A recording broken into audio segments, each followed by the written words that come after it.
जय हिंद, नमस्कार, जोहार साथियों। मैं बादल स्वागत करता हूं आपका अपने YouTube चैनल में। जीएसएससी सीजीएल के मामले में जो परत दर परत खुलासे हुए हैं, इसमें जो ये बड़ा खुलासा आज हुआ, इस खुलासे को सुनने के बाद आप दंग रह जाएंगे और आप सीधे सीधे जो है जीएसएससी को भी आरोपित करेंगे। इसमें कोई शक नहीं है, कोई दो मत नहीं है, कोई दो राय नहीं है।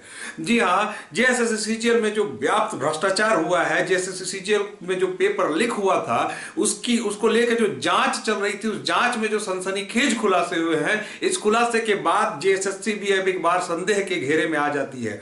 जी हाँ, जीएसएससी ने जिस एजेंसी का चयन किया था, सतवत इंफोसोल, जिसके बारे में जो चर्चा हो रही थी, जिसने जनवरी वाला जीएसएससी सीजीएल का परीक्षा सहित झारखंड के तमाम अन्य कई परीक्षाएं ली थी, जिनमें से बाकी का ज्वाइनिंग हो चुका है, सीजीएल भी एक फंसा हुआ रह गया, उस एजेंसी को ब्लैकलिस्टेड किया गया था। जी हाँ, आप बिल्कुल सही सुन रहे हैं, उस एजेंसी को ओएनजीसी के द्वारा ब्लैकलिस्टेड किया गया था। जी हाँ, जिस एजेंसी सतवत इंफोसोल पर जीएसएससी ने यह सब कुछ जानते हुए, जैसा कि एजेंसी का कहना है कि हमें जो ब्लैकलिस्टेड किया गया था उसकी जानकारी हमने जीएसएससी को दी थी, उसके बाद भी जीएसएससी ने हमारा चयन किया था। मैं आपको बता दूं कि केवल ओएनजीसी के मामले में ही वो ब्लैकलिस्टेड नहीं हुए थे। उसकी जानकारी यह भी है कि उत्तर प्रदेश पुलिस की जो बहाली हुई थी, वो परीक्षा भी सतवत इंफोसोल ने ली थी, और सतवत इंफोसोल ने जो परीक्षा ली थी वहां भी उसने जो है गड़बड़ियां की थी।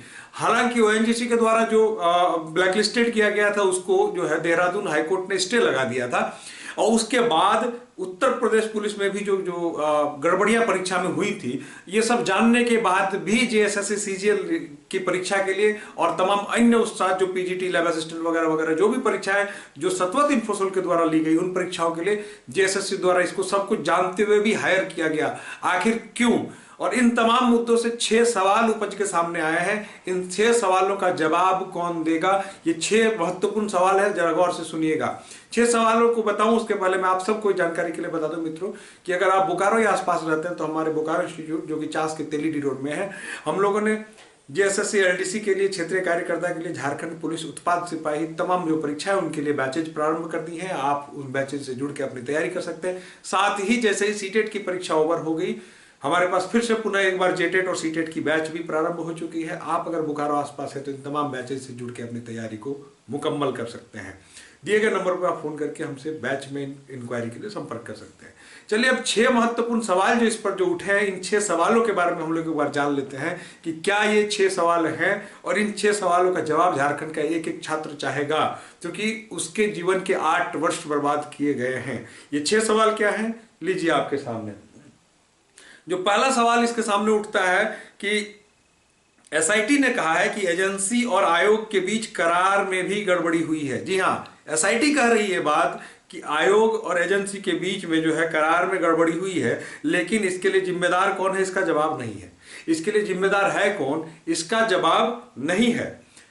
सवाल नंबर 2, परीक्षा एजेंसी पर पहले भी गड़बड़ियों का आरोप लग चुके हैं, इसके बाद भी एजेंसी का चयन के लिए जिम्मेदार कौन? जब यह एजेंसी पहले भी दागी थी तो इसके चयन के लिए जिम्मेदार कौन है? सवाल नंबर 2 ये हुआ। सवाल नंबर 3 इसमें जो है कि कई कोचिंग संचालकों के पास से पेपर मिले थे, उनकी गिरफ्तारी क्यों नहीं हुई? अगर मित्रों आप मेरे चैनल से जुड़े होंगे तो आपको मालूम होगा कि मैं सवाल लगातार उठाता आ रहा था, और मैं नहीं चाहता था कि जब तक ये जांच पूरी ना हो तब तक सीजीएल की परीक्षा ना हो। लेकिन दुर्भाग्य था कि हमारे झारखंड के कुछ कोचिंग संचालक जो है या फिर जो शिक्षक है, उन्होंने दबाव बनाया जीएसएससी सीजीएल को जबरदस्ती करवाने का, जिसका नतीजा आपके सामने है। जो पॉइंट नंबर 4 प्रश्न जो है, एजेंसी के किस अधिकारी ने पेपर बेचा, उस तक क्यों नहीं पहुंच पाई पुलिस अब तक वहां तक पहुंच क्यों नहीं पाई, ये भी एक सवाल है। सवाल नंबर 5 जो है, शुरुआत में जांच की रफ्तार काफी तेज थी, फिर इसमें सुस्ती क्यों आ गई, यह भी प्रश्न के घेरे में है, यह भी लगातार सवालों के घेरे में है। और सवाल नंबर 6 जो है, दूसरी बार सितंबर में हुई इस परीक्षा में भी बड़ी गड़बड़ियां मिली, इसकी भी जांच चल रही है। जी हाँ, 6 सवाल इसमें है। अब जरा देखिए कि 11 माह में भी किंगपिन को नहीं ढूंढ पाई पुलिस, 11 गिरफ्तारी हुई, 9 को मिली जमानत।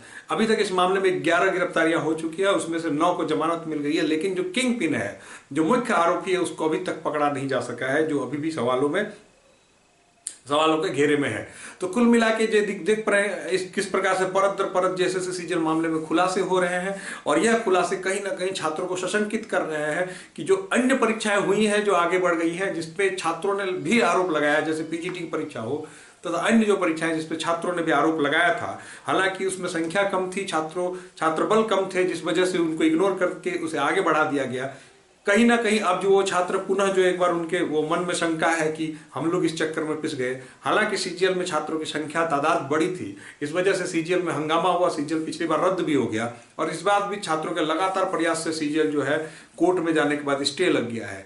अब कुल मिला के जो है तमाम परिस्थिति जो है वो आकलन करने वाली स्थिति है कि झारखंड में अगर इस प्रकार से विभत्स चीजें हो रही हैं, एजेंसी सब कुछ जानते हुए भी ऐसा चीज कर रही है, तो एजेंसी को फिर से जो पीआईएल सीजीएल के सितंबर माह के पहले छात्रों के द्वारा दर्ज किया गया है, उसमें जो जिस एजेंसी के द्वारा सीजीएल की परीक्षा ली गई है उसके विश्वसनीयता पर भी सवाल दागे गए हैं।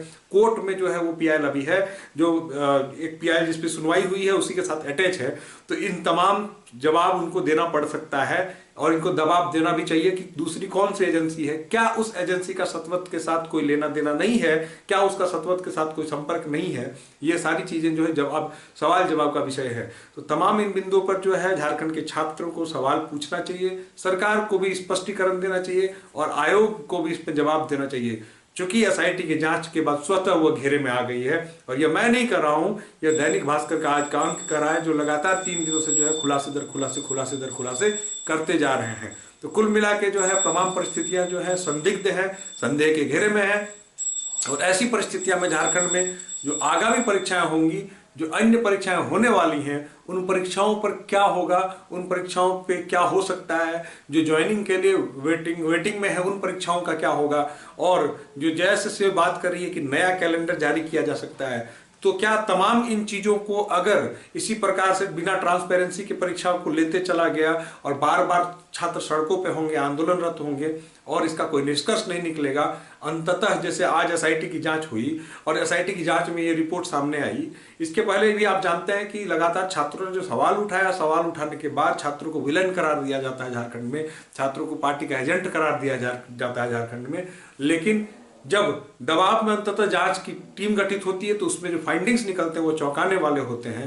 तो सवाल यह है कि इसके जिम्मेदार कौन है, तो क्या इसके जो जिम्मेदार लोग हैं उस पर कार्रवाई होगी, क्या जो है प्रशासन की हाथ, जो पुलिस की हाथ उन बड़े मछलियों के ऊपर पहुंचेगी जो लोग इसके लिए सीधे सीधे जिम्मेदार हैं, जो लोग छात्रों का जीवन और भविष्य बर्बाद करने के लिए जिम्मेदार है। यह सवाल बार बार उठ रहा है और ये सवाल तब तक नहीं थमेंगे जब तक इन लोगों को पकड़कर और जो प्रिवेंशन एक्ट के तहत जो कड़े कानून बनाए गए उसके तहत उन पर कार्रवाई नहीं हो जाती है, तब तक इन सवाल उठते रहेंगे। ऐसे सवाल हमेशा जहन में रहेंगे और हर परीक्षा को संदिग्ध नजरों से देखा जाता रहेगा। जय हिंद, धन्यवाद।